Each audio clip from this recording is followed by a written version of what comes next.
Hi everyone, welcome back to my YouTube channel. So today we are going to solve day 23 problem of this month on LeetCode. Before starting, if you guys haven't subscribed my YouTube channel yet, then please go ahead and subscribe it.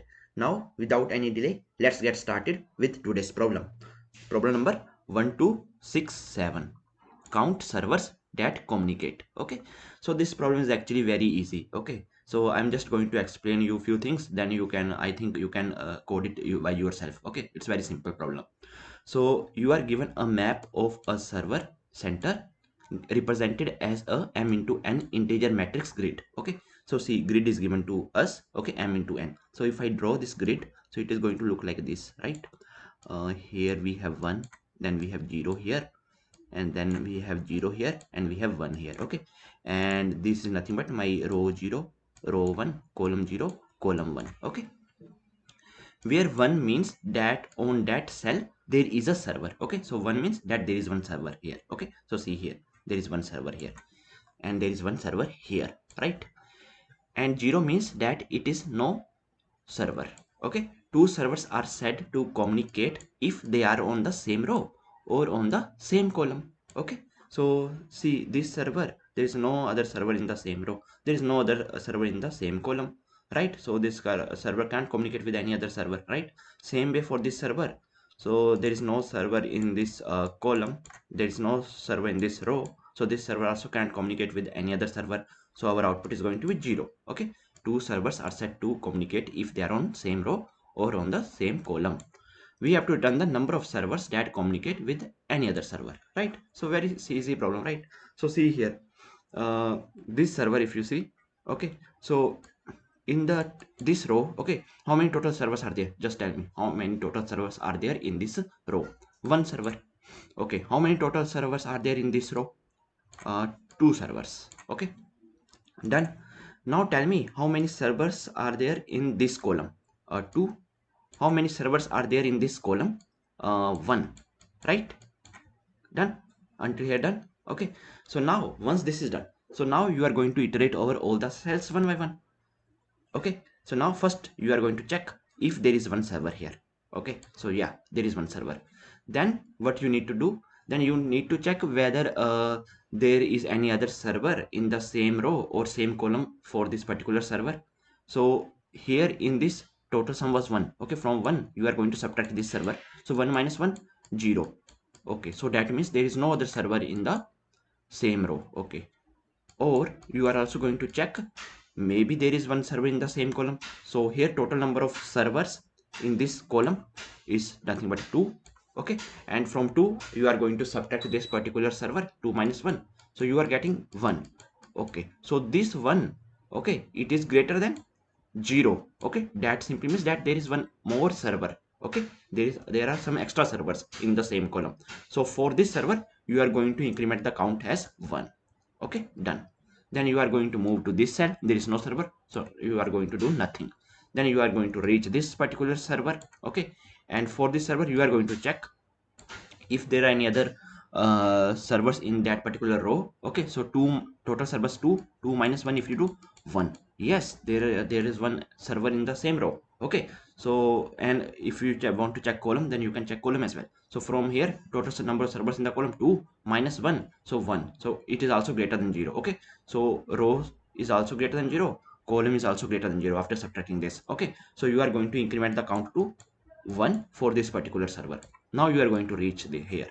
Okay, so again here in the column, if you see total number of servers, 1 minus 1. Okay, so you are going to get 0. So that simply means that in the column there is no other server. Okay, now you are going to check in row. So in row total 2, from here you are going to subtract this particular server, you are going to get count as 1. So this 1, 2 minus 1 is 1, is greater than 0. That simply means that there is one other server as well in the same row. So for this server also you are going to increment the count to 1.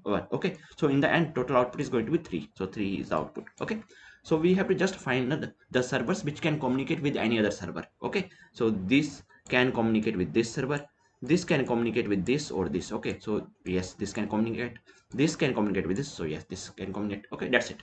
So now see here, here this server is going to communicate with this. Okay, right? So here count is 1. All right, then this server is also going to communicate with this. So count is 2. Okay, then there are no servers here, there are no servers here, there are no servers here, no servers here. This server, okay, this server can communicate with this. Okay, so count becomes 3 here. Okay, no server here, no server here, no server here. Then this can communicate with this. Okay, so count is going to become 4. Done. There are no server here, there are no servers here, no servers here, no servers here. This can't communicate with any other server. Okay, in this row there are no servers, in this column there are no servers. So for this, no, 0. Okay, so in the end my output is going to be 4. Okay, so very simple, right? So now you can pause the video and try to code it by yourself. Okay, now I'm moving to the coding part. Code is also going to be very simple, just I think hardly 15 to 20 lines. Okay, so let's move to the coding part now. So first you need to do here, just calculate the m and n value. Okay, number of rows and number of columns. All right, so here you can write int m is equal to grid dot length, int n is equal to grid 0 dot length. Okay, and then after that we have to calculate the row sum and column sum, right? So here I'm just going to create one row sum array. Okay, new int, and here I'm just going to pass m, and now you can create one call sum array. Okay, so here I'm just going to calculate the number of servers in that particular column, new int n. Okay, so now I'm going to just iterate over all the cells one by one. Okay, so we are just going to calculate the row sum and the column sum first. Okay, so here run one loop for int I is equal to 0, I is less than m, I plus plus. All right, and here for int j is equal to 0, j is less than n, j plus plus.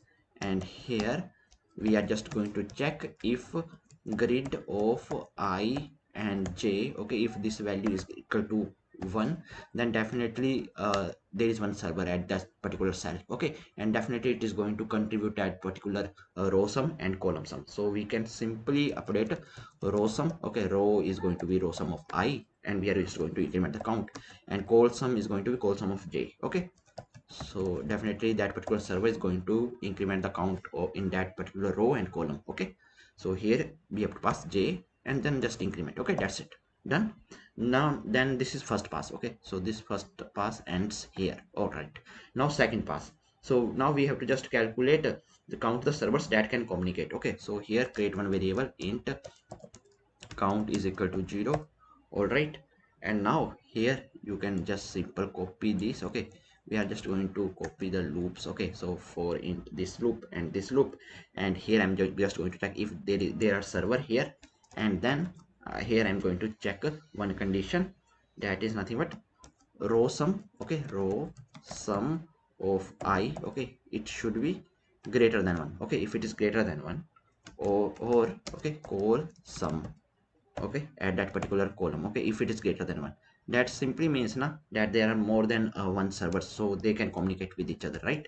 So if it is greater than 1, okay, so here I'm just going to increment the count. That's it, easy. Okay, this problem is very easy, right? I'm not going to say that this is of medium level, right? So here we can simply return count. All right, so now let's run it and see if there are any code issues. We'll try to fix that. So all the test cases has been accepted, and the time complexity is going to be m into n. Okay, m into n for this part and m into n this part. So overall m into n plus m into n, that simply means O of m into n only, right? So now let's submit it. So see, our solution is accepted, right? So I hope that you guys are able to understand today's problem, and if you guys still have any doubts, then please feel free to ask in comment section. Till then, keep coding and keep practicing. Meet you in the next video. Thank you, bye bye.